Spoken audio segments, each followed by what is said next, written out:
Soul Ministry mempersembahkan seri pengajaran kekristenan dengan topik kasih dan iman. Saya percaya pengajaran ini memberkati kita semua. Tuhan Yesus menyertai. Shalom semuanya. Kita minggu-minggu terakhir ini kita belajar soal pertama hari Minggu kemarin. Tadi kami apa hari Kamisnya ya? Soal akhir zaman ya. Oh dari dulu soal air bah ya, soal akhir zaman. Soal kayaknya saya juga perlu terangkan lagi hari ini saya mau menambahkan lagi soal dia punya akhir zaman atau air bah ini. Mungkin sebelumnya ada pertanyaan dulu. Kenapa sangat penting sekali gitu kok? Kadang-kadang kita tidak menyadari untuk memikirkan Yesus itu nanti sebagai Tuhan dan Raja. Beberapa kali Koko ada terangkan, saya tidak mau sekalipun nanti di surga kalau tidak ada Tuhan Yesus di sana yang memimpin, saya nggak mau. Karena apa yang akan terjadi pasti kacau juga. Nah, bukankah selama ini dalam pemikiran saya kan kok kalau udah surga ya pasti ada dong Tuhan aman, Yesus. Ya? Iya ya? Aman. Dan Tuhan Yesus pasti ada gitu kok. Itu pertanyaan saya di sana kok. Oke, yang jadi problem adalah kalau kita menuju ke surga, yes, tentram. Sampai hari ini di surga tidak ada kekacauan. Sampai hari ini. Tapi yang jadi problem adalah pada waktu kita sampai di surga, kita dibalikan lagi ke dunia lagi. Nah di dunia ini tetap seperti Tuhan katakan, aku memberikan kamu kuasa atas di dunia ini.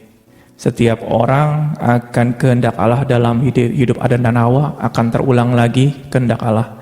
Karena saya yakin kita ya memang ada perdebatan lah kehidupan manusia ada berapa tahun segala macam, tapi yang saya percaya baru 6.000 tahun. Dan banyak sekali orang ngomong evolusi manusia itu sudah berjuta-juta tahun di sini. Saya percaya baru 6.000 tahun. 6.000 tahun bagi Tuhan cuma 6 hari. Karena dikatakan 1 hari bagi Tuhan 1.000 hari. Jadi baru sebentar sekali. Nah kalau baru sebentar sekali, saya percaya sekali rencana Allah dalam hidup Adam dan Hawa akan Tuhan praktekkan lagi di dunia akan datang. Bahwa dikatakan apa? Kuasailah dunia ini. Dan berkuasalah di dunia ini. Dan versinya Adam dan Hawa adalah berkuasa atas, kalau dikatakan ya saya menjadi Allah di sini. Saya menjadi orang yang berkuasa. Saya akan mempraktekkan semua talenta yang dalam hidup saya untuk di dunia ini. Dan Tuhan serahkan kepada Adam dan Hawa seperti itu. Dan apa yang terjadi keturunan-keturunannya pun waktu jatuh dalam dosa mempraktekkan seperti itu untuk berkuasa di dunia ini dengan cara mereka masing-masing. Nah, ini tadi yang saya jadi problem. Kalau kita dibalikan ke surga, yes, sampai hari ini surga tidak pernah kacau. Setiap kali ada malaikat yang berbuat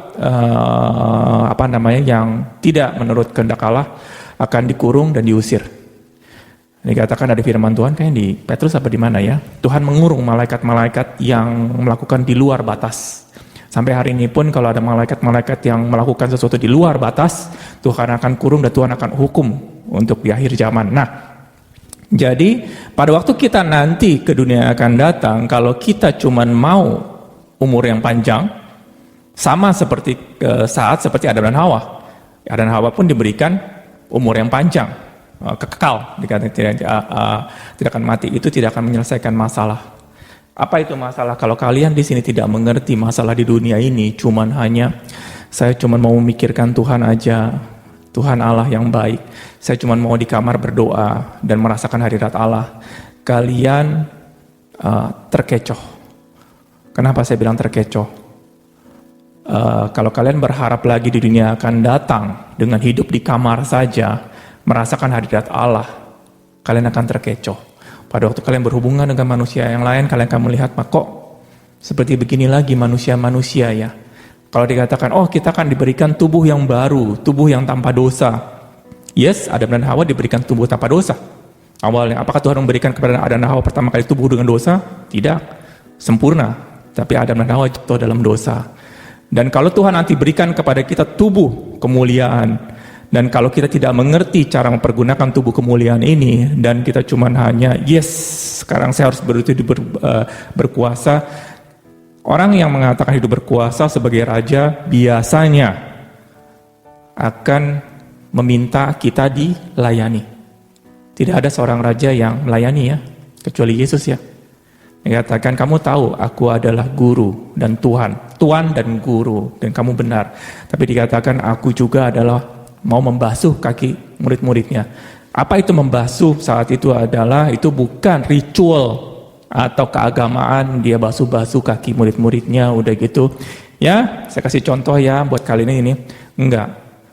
Kalau kalian boleh tahu, Tuhan Yesus nanti ada di dunia akan datang, tubuh dia masih ada bekas apa? Lubang. Kenapa dia bilang bekas lubang? Lubang ini Tuhan Yesus tidak akan pernah hilang. Dan Tuhan Yesus nggak mau hilangkan itu. Dan di sini pun ada bolong. Itu pun Tuhan Yesus yang tidak akan bolong, yang tidak akan tutup. Kenapa? Itu bukti kasih dia kepada kita berkorban. Sekarang sampai selamanya. Dan kalau kita kalau saya mau ngomong sedikit ya. Kalau saya jadi Tuhan Yesus, saya adalah Allah. Ya udah, saya berkorban di kayu salib sebentar. Setelah saya melaksanakan penyempurnaan diri sebagai manusia, selesai, dan saya menjadi Allah lagi dong. Beres kan? Yang penting kan masa tugas saya beres. Apa kehendak Allah dalam hidup Yesus datang ke dunia untuk menjadi korban sebentar, akhirnya saya di surga menjadi Allah lagi. Benar dong? Normal nggak minta seperti itu? Normal ya? Dia adalah Allah, dia bisa berbuat seperti itu. Tapi dikatakan sampai selama-lamanya, Yesus sebagai apa? Manusia.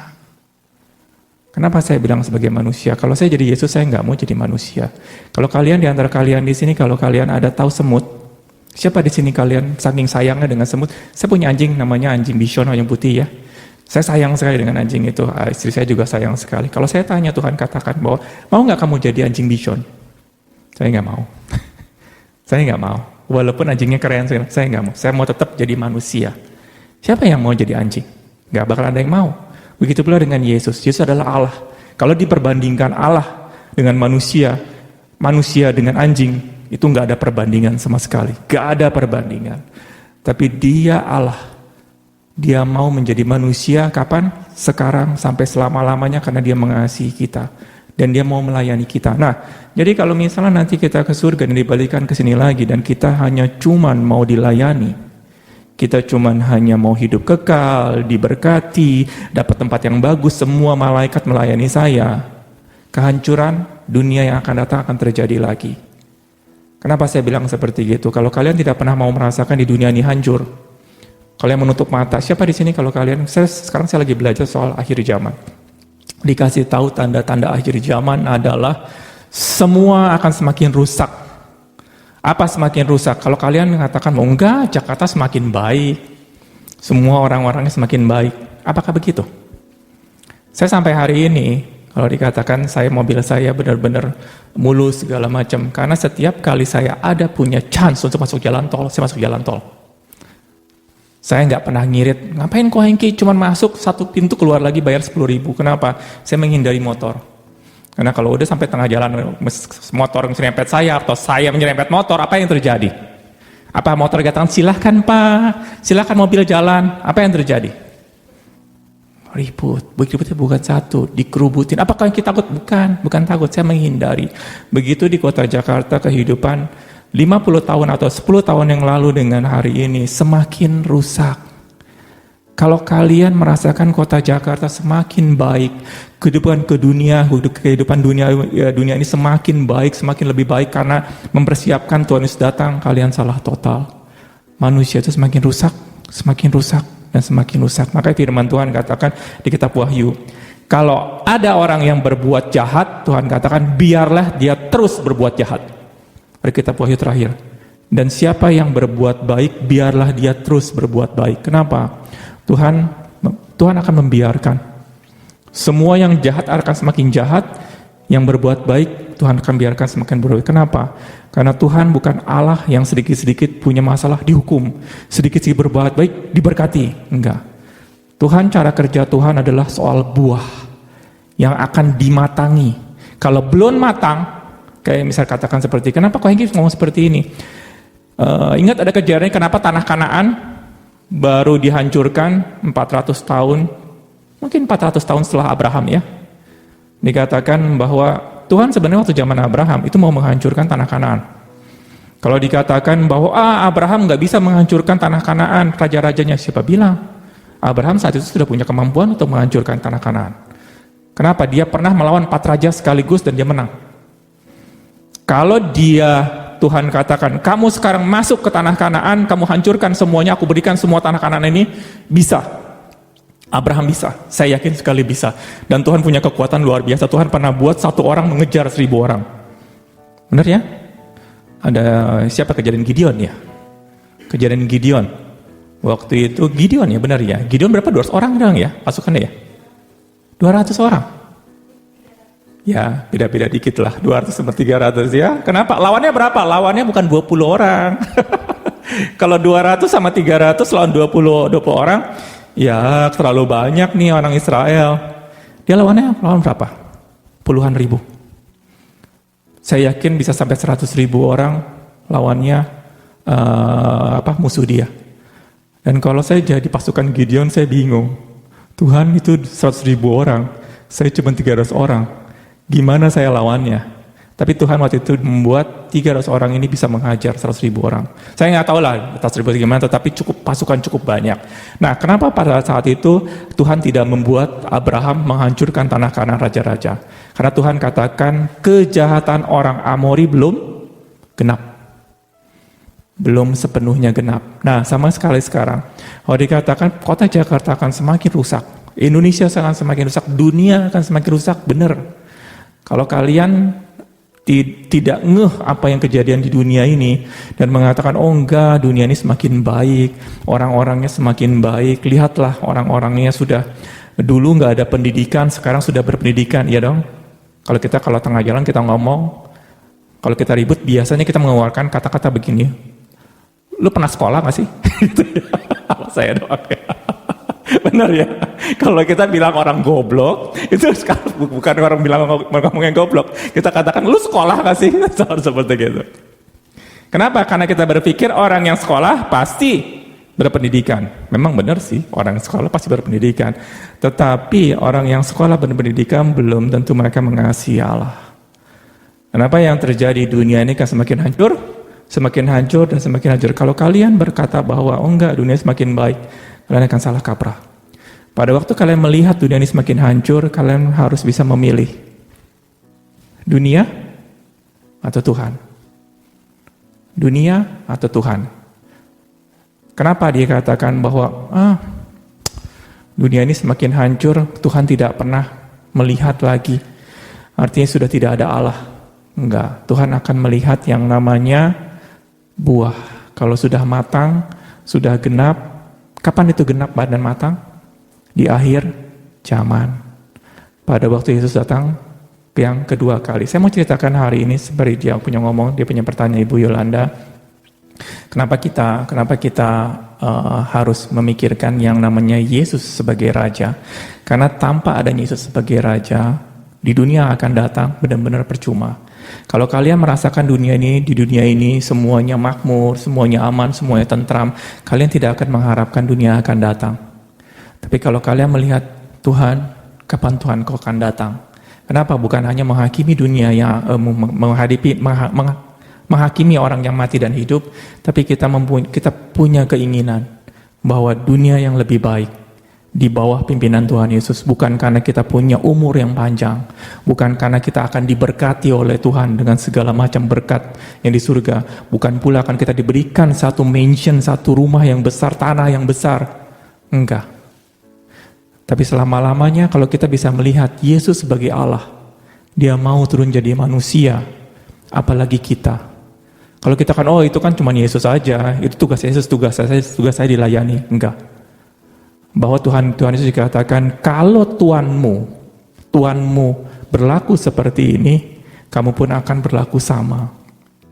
Kayak dikatakan bahwa ada satu, yang kenapa saya ngomong seperti ini, bahwa kalau Yesus saja dihakimi, Yesus dicerca, kamu pun akan sama dicerca. Seorang murid tidak akan lebih baik daripada gurunya.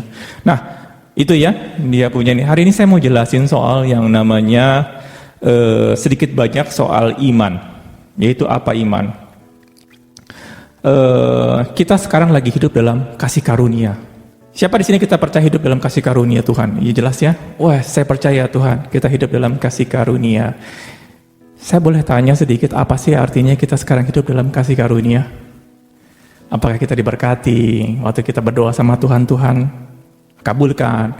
Saya dulu kepikiran seperti itu, kita hidup dalam kasih karunia, hiduplah kamu dengan dari kasih karunia dengan kasih karunia lagi. Saya dulu pikir sekali lagi, kalau kita sekarang hidup dalam kasih karunia Allah, kita diberkati Tuhan dengan luar biasa. Benar ya? Apa saya doang seperti gitu? Benar. Dan saya percaya itu. Kita semua diberikan kasih karunia, diberkati oleh Tuhan. Tapi cara pemikiran kasih karunia ini ternyata berbeda sekali dengan cara berpikir Tuhan. Kenapa saya bilang seperti ini? Ada satu kejadian di firman Tuhan, yaitu yang tentang namanya, ada yang pernah baca nggak sebelumnya, yang itu dikatakan bahwa kamu tahu Sodom dan Gomora, dan dikatakan akhirnya Sodom dan Gomora kita tahu ya, satu kejadian, kayaknya Sodom dan Gomora, berarti 2 kota ya, 2 kota, Sodom dan Gomora itu dihancurkan. Waktu itu Tuhan Yesus ngomong, kayaknya Sidon kali ya, ngomong Tirus apa Sidon, saya nggak tahu. Saya lupa, ayat Tuhan ngomong 1 dan 2 kota seperti ini. Hai Sidon, hai Tirus, apakah kamu akan diangkat ke langit, diberkati? Dia bilang, Tuhan katakan tidak, sekali-kali tidak. Kamu akan diturunkan ke dunia orang mati. Dan dikatakan satu yang kata-kata yang benar-benar mengenal saya adalah, kalau di Sodom dan Gomora terjadi mujizat yang aku lakukan buat mereka sudah lama bertobat. Di Sidon atau di itu, kotanya apa? Saya kasih tahu, udah kotanya. Dia bilang mereka Tuhan Yesus melakukan mujizat begitu banyak, tapi mereka tidak bertobat. Dan dikatakan tanggungannya Sodom dan Gomora akan lebih ringan daripada kalian. Saya bingung. Kenapa saya bilang saya bingung? Berarti kalau Tuhan Yesus saat itu hadir dan melakukan mujizat, seharusnya Sodom dan Gomora tidak dihancurkan dong. Logikanya seperti itu kan? Kenapa Tuhan tidak memberikan mujizat kepada Sodom dan Gomora? Bukan itu artinya. Bukan itu. Tetap mereka akan tidak percaya. Maksudnya apa saya menceritakan seperti ini?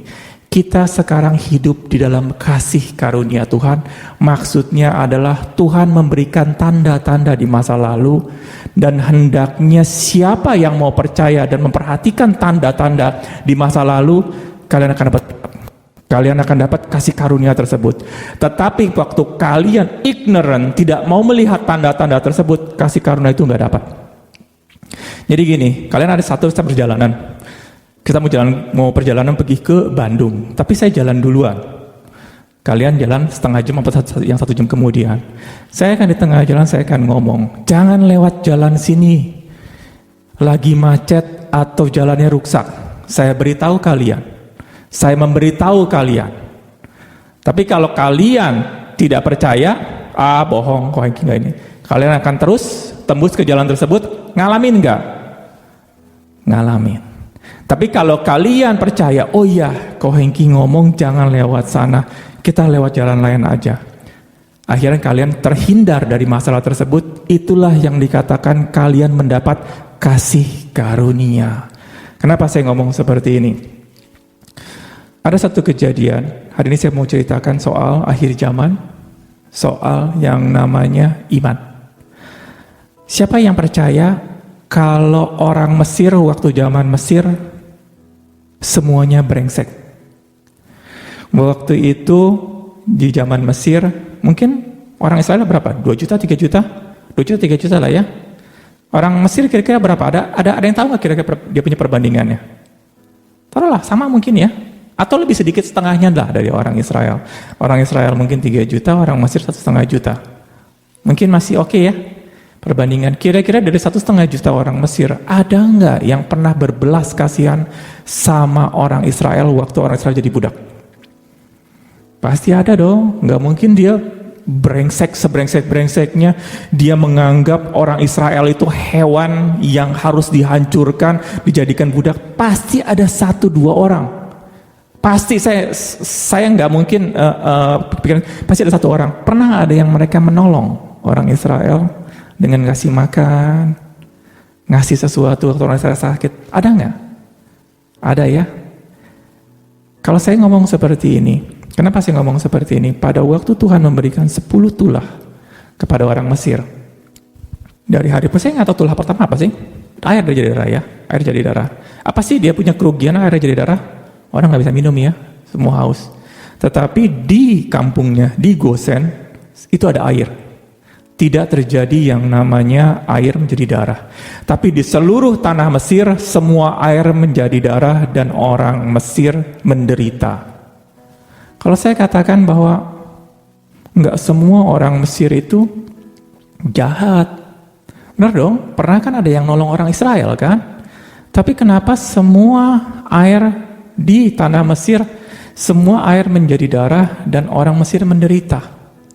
Kalau dikatakan itu kan tulah Tuhan. Tulah Tuhan yang seperti oke lah, mungkin sekali hari pertama ya, Tuhan memberikan tulah kepada orang Mesir. Tulah yang kedua, ada berbanyak-banyak tulah. Mungkin juga kita katakan bahwa oke lah, Tuhan lagi membenci orang Mesir. Orang Mesir itu dibenci sama Tuhan, ditulahi. Kita kebanyakan yang sekarang oleh orang Kristen bilang, kalau ada kejadian yang buruk di luar, Tuhan lagi menghakimi orang-orang dunia. Orang anak Tuhan tidak dihakimi, orang anak Tuhan itu dilindungi oleh Tuhan. Benar ya? Ada kepikiran seperti itu ya? Waktu ada kejadian misalnya, ada suatu masalah, Tuhan selalu menghakimi orang dunia dan menghancurkan, tetapi selalu melindungi anak-anaknya. Saya akan mau jelaskan sedikit. Dia punya pemikiran seperti ini. Di akhir zaman tidak seperti itu.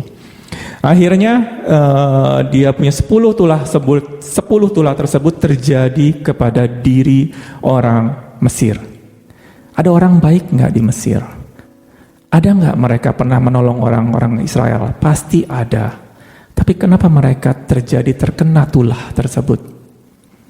Terkena tulah tersebut. Ini saya mau kasih tahu, ini adalah prinsip dia punya cara kerja orang Kristen, cara kerja apa yang Tuhan ajarkan pada waktu nanti, waktu Tuhan bangkit dan memberitahu kepada murid-muridnya, suruh dikatakan, jadikanlah segala bangsa muridku, asalnya dari sini. Asalnya dari sini, bukan tiba-tiba Tuhan Yesus lakukan seperti tidak ada pola, tidak ada kebingungan.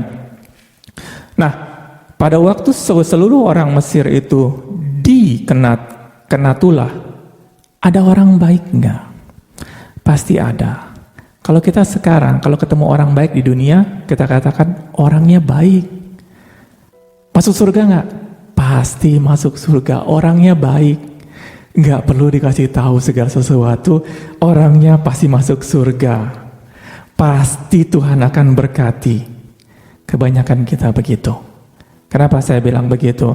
Pada waktu Tuhan enggak melihat orang tersebut baik atau tidak. Pada waktu penghakiman Tuhan datang, hukuman itu datang, semua kena. Waktu dikatakan semua, loh, bukankah orang Israel tidak kena, anak-anak Tuhan? Saya belum selesai masih tahu. Tulah yang pertama, orang Israel nggak kena. Sampai tulah yang ke-9, orang Israel tidak kena. Yang kena cuman orang-orang dunia. Benar ya? Yang terakhir berarti tulah itu 10 apa 12 sih? 10 ya, 10 tulah. Yang tulah terakhir apa? Ada yang boleh kan? Anak sulung meninggal. Sekarang saya tanya, waktu dari tulah yang pertama, tulah yang ke-9, Tuhan ada perbedaan. Antara anak-anak Tuhan dengan orang dunia, Tuhan melakukan perbedaan. Anak-anak Tuhan tidak terkena. Dan anak-anak Tuhan saat itu orang Israel mau punya iman atau enggak punya iman, ada perbedaan. Waktu itu orang Israel nggak punya iman pun, Tuhan berikan berkat, Tuhan jaga. Itu benar, dari 1 ke 9. Kalian bisa lihat bahwa dari 1 sampai 9 waktu terjadi air jadi darah, ada nyamuk, ada katak, ada nyamuk ada ya? Oh, lalat ya, lalat, kodok. Banyak ya, ada kegelapan, ada es, segala macam. Itu benar-benar luar biasa. Itu semua masalah-masalah tertimpa sama orang dunia, tapi orang Israel atau anak-anak Tuhan tidak terkena. Itu benar terjadi. Tapi dalam tulah yang ke-10, ini kalian mesti hati-hati. Karena di tulah yang ke-10 Tuhan memberitahu soal tulah tersebut. Apa tulahnya? Yang ke-10 adalah dikatakan bahwa setiap manusia, Setiap keluarga, entah itu manusia, entah itu binatang, pada hari atau malam penghakiman tersebut, semua anak sulung pasti mati. Dan ini akan terjadi di mana? Akan terjadi di orang dunia dan anak-anak Tuhan atau Israel. Kalau dikatakan, oh enggak, Tuhan pasti berkati orang Israel, dan apapun mau Israel itu ignorant, dia nggak punya iman apapun juga, Tuhan pasti berkati. Enggak. Ke-9 tulah tersebut Tuhan memberitahu penghakiman-penghakiman yang Tuhan buat. Tetapi di tulah yang ke-10 Tuhan katakan, apa yang Tuhan katakan? Bahwa Tuhan berikan satu tata cara. Kalau kita katakan bahwa, oh saya akan lakukan dengan caranya saya. Kenapa? Saya akan mandi sebersih-bersihnya. Saya akan masuk ke gereja setiap minggu. Saya mau berpuasa untuk bisa menghindari tulah ke-10. Benar nggak? Tidak. Kebanyakan dari kita buat pola-pola sendiri. Yaitu, yang penting saya sudah begini, begitu, begini, yang penting saya sudah merasa baik di hadapan Tuhan. Saat itu waktu tulah ke-10 Tuhan beritahu, yaitu apa? Pertama, Tuhan katakan ambil anak domba. Anak dombanya juga spesifik. Bukan anak domba cewek, bukan anak domba cowok. Sorry, bukan, saya pasti kalau pasti dua ya. Bukan anak domba cewek, bukan anak domba kambing cewek ya. Apa? Betina jantan. Bukan disuruh cari anak kambing betina. Tidak. Dikatakan ada spesifik yang Tuhan kasih, ambil anak domba jantan. Anak domba jantan, benar ya? Anak domba jantan, dan umurnya pun mesti spesifik. Dan waktu spesifiknya pun dikatakan dia punya spesifiknya, domba ini benar-benar spesifik. Sampai nggak boleh bercacat. Dan dikatakan gimana caranya nggak boleh bercacat? Mesti kita lihat kayak dalam 10 hari ya. Suruh diambil domba tersebut, anak domba itu kita taruh 10 hari, kita liatin tuh dombanya tersebut tuh, anak dombanya. Ini ada cacat nggak, kakinya somplang nggak, berapa lama? 10 hari. Begitu spesifik untuk mempersiapkan yang dari tulah ke-10. Kebanyakan dari kita pakai cara-cara sendiri. Yang penting tulah ke-10 saya mempersiapkan sendiri aja. Saya berbuat baik ke tetangga-tetangga, kasih makan, saya tolongin kiri kanan. Bukan itu yang Tuhan minta. Yang Tuhan minta adalah percaya. Kenapa? Akan terjadi yang namanya tulah ke-10, dan tulah ke-10 ini loh tata caranya. Begitu detailnya sampai akhirnya tuh waktu sudah dapat dia punya anak kambing. Anak domba tersebut, darahnya harus ditaruh di depan pintu. Kurang kerjaan ya. Kenapa? Kenapa harus taruh dia? Nggak perlu taruh di depan pintu. Tuhan, ini kurang kerjaan. Taruh aja di lantai. Atau taruh aja di kamar mandi. Cukup. Kenapa? Toh juga yang penting ada darah. Kebanyakan dari kita, kenapa kita lakukan seperti itu? Karena kita nggak percaya apa yang Tuhan ngomong. Bukan karena kita ingin melawan Tuhan. Karena basic pertama adalah kita nggak mau percaya. Tuhan katakan setelah selalu dari kita selalu melakukan jalannya kita sendiri. Nah, pada waktu Tuhan katakan bahwa taruhlah, tahap yang terakhir ya. Tahap yang terakhir suruh makan. Tapi yang terpenting adalah dia punya disapu ya. Ya pokoknya disapu, ditebar, tapi saya juga nggak ngerti dia disapu. Nah, tetapi sekarang saya tanya, kalau ada orang Mesir menyapu seperti itu, selamat nggak? Selamat. Kenapa orang Mesir nggak ada yang lakukan? Tidak percaya. Bukan karena status mereka orang Mesir. Karena mereka nggak percaya. Waktu ada pemberitahuan bahwa ada kematian anak sulung, orang Mesir mungkin mendengar. Tapi mereka nggak percaya. Apa itu kematian anak sulung? Apa itu? Saya nggak pernah dengar itu kejadian seperti itu. Dan apa yang terjadi? Mereka ignorant dan mereka melupakan. Pada waktu melupakan, apakah Tuhan katakan, oh ya, kasihan orang tersebut nggak tahu. Orang Mesir nggak tahu, kita lewat aja. Dia nggak tahu. Orangnya baik. Orang Mesir ini baik banget. Dia nggak tahu. Yuk kita lewatin aja pintunya. Apa yang terjadi waktu malaikat lewat? Malaikat maut itu tidak memilih kasih. Tidak pilih kasih. Antara ini orang baik, apakah ini orang jahat, ini perampok, ini kepala desa. Setiap kali di depan pintunya tidak ada darah, apa yang terjadi? Malaikat itu masuk dan membunuh siapa aja? Anak sulung dan semua yang namanya sulung. Entah itu binatang, mungkin dia piara kelinci, piara jangkrik, semua yang sulung mati. Kalau kita beritakan seperti itu, nggak ada yang percaya.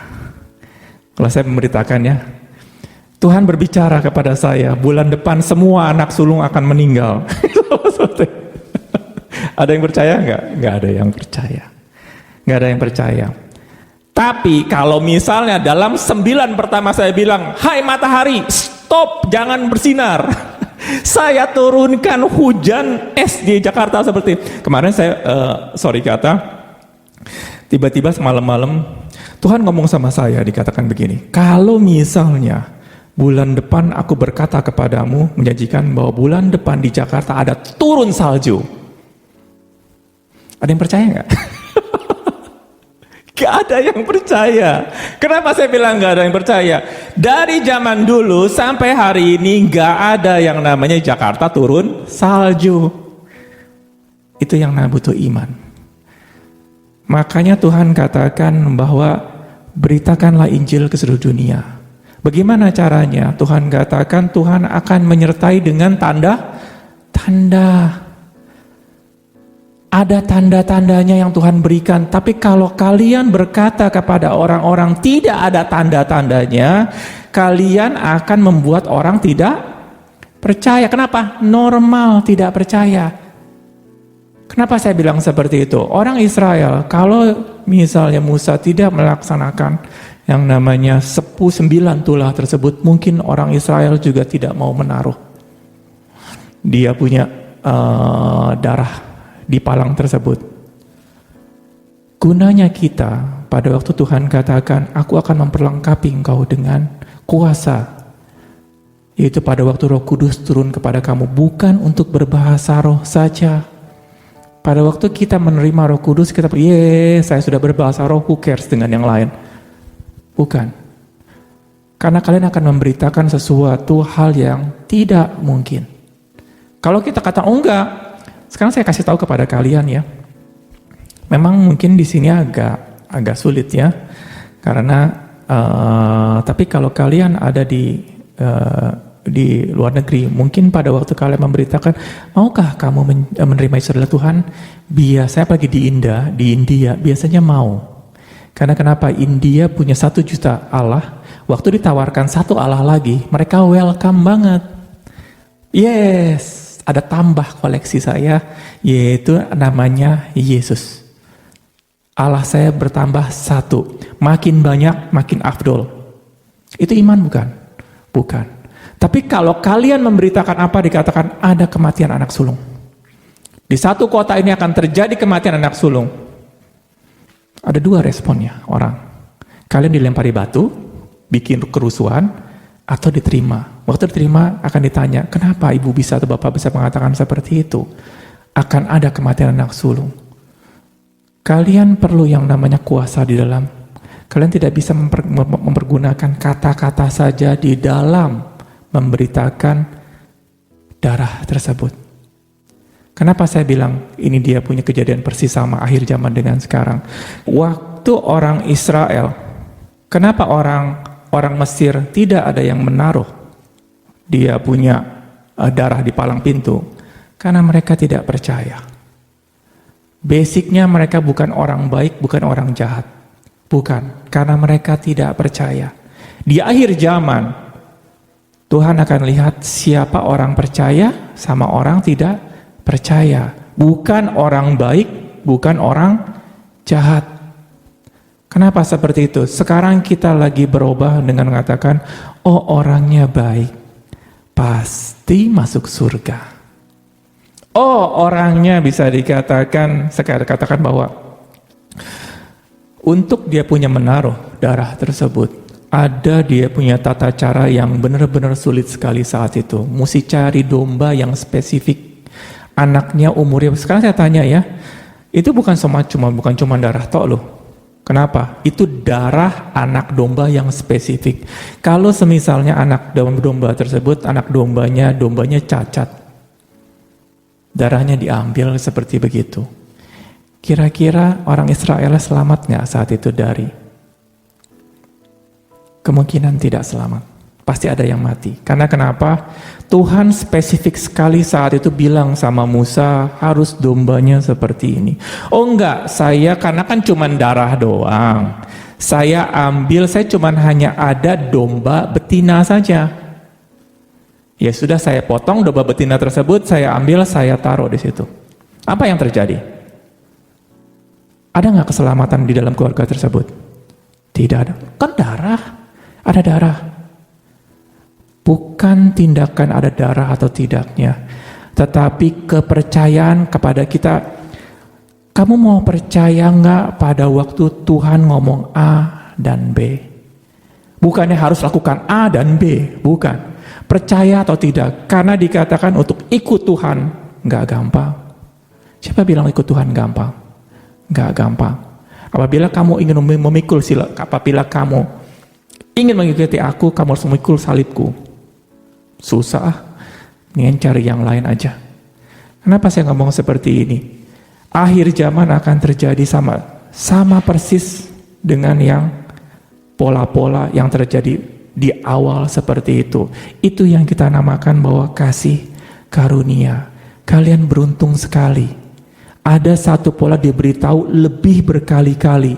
Sodom dan Gomora nggak tahu. Sodom dan Gomora tiba-tiba lagi bersenang-senang segala macam turun api. Tanpa ada warning sama sekali, tanpa ada peringatan, tanpa ada segala sesuatu. Kita diberikan kasih karunia luar biasa. Diingatkan Tuhan berkali-kali dengan segala macam. Kalau Tuhan katakan bahwa kalau kamu tidak mengerti, Tuhan kasih lagi yang lain. Tuhan kasih lagi yang lain. Betapa Tuhan itu begitu baik bagi kita. Itu yang dikatakan kasih karunia. Kalau kita mengharapkan, saya belum dapat A dan B dan C, itu bukan diberikan kasih karunia. Karena dikatakan yang terbesar yang Tuhan berikan adalah keselamatan kita. Bagaimana asalnya seperti itu? Pada waktu kalian juga belajar bagaimana Nabi Nuh. Bagaimana Nabi Nuh pada awal diberikan kasih karunia luar biasa. Sebenarnya Nabi Nuh juga luar biasa sekali ya. Sekali lagi saya pernah ngomong sama Tuhan, kalau saya jadi Nabi Nuh kayaknya itu tidak terjadi itu bahtera tersebut. Saya nggak ada punya iman ke sana. Diberitahu segala sesuatu akan ada hujan yang besar. Apa itu hujan? Nggak bakalan ada hujan. Tapi Nabi Nuh mau percaya dan berjalan. Itu bukan setahun 2 tahun sekali lagi.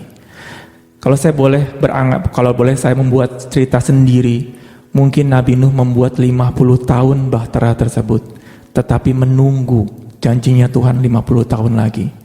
Itu sangat berat sekali.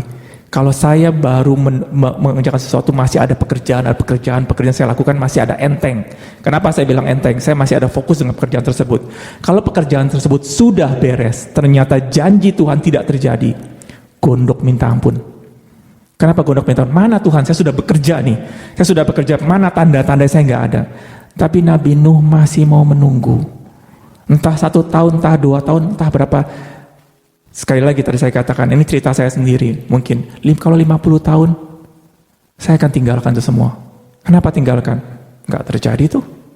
Ternyata Tuhan bohong. Pada waktu saya tinggalkan tersebut, bahteranya hancur nggak? Hancur. Waktu bahteranya hancur, waktu air bah datang gimana? Nabi Nuh mati atau tidak? Mati. Kenapa saya bilang seperti ini? Di dalam Tuhan, bukan kita dikatakan bahwa tenang aja, nanti Tuhan akan bantu semua segala macam. Tuhan selalu berkata kepada kita, imanmulah yang menyelamatkan kamu. Bukannya imannya Tuhan, imannya kita. Seberapa besar imannya kita, itu bergantung dari seberapa besar kita percaya akan pemberitaan sesuatu. Bukan kalian menghafal-hafal ayat. Iman itu cuma terjadi pada waktu kalian mempercayai satu berita. waktu seperti kayak dia punya Musa katakan cari anak kambing. Mereka percaya kepada pemberitaan Musa. Cari anak kambing umur segini, mereka cari. Ambil darahnya, oleskan, mereka lakukan. Dan apa yang terjadi? Bukan perbuatan-perbuatan mereka yang menyelamatkan mereka, bukan. Rasa mereka percaya kepada pemberitaan Musa menjadikan iman dan mereka lakukan. Tapi kalau kita katakan, enggak, saya lakukan dengan cara-cara saya sendiri aja. Yang penting saya sudah berpuasa, yang penting saya sudah lakukan seperti begini. Kalian akan jatuh. Kenapa kalian akan jatuh? Kalian hanya percaya kepada diri kalian sendiri. Saya jatuh 12 tahun waktu di dalam Tuhan karena nggak ada yang ngajarin. Benar-benar nggak ada yang ngajarin, nggak ada yang memberitahu. Kalau bisa dikatakan saya nggak memperoleh kasih karunia ya. Tapi zaman sekarang luar biasa. Saya bisa dengar khotbah di YouTube banyak sekali, khotbah dia punya hamba Tuhan luar biasa. Pemberitaan yang luar biasa yang bisa membuat saya ini mempunyai iman di dalam Tuhan. Iman kalianlah yang menyelamatkan kalian.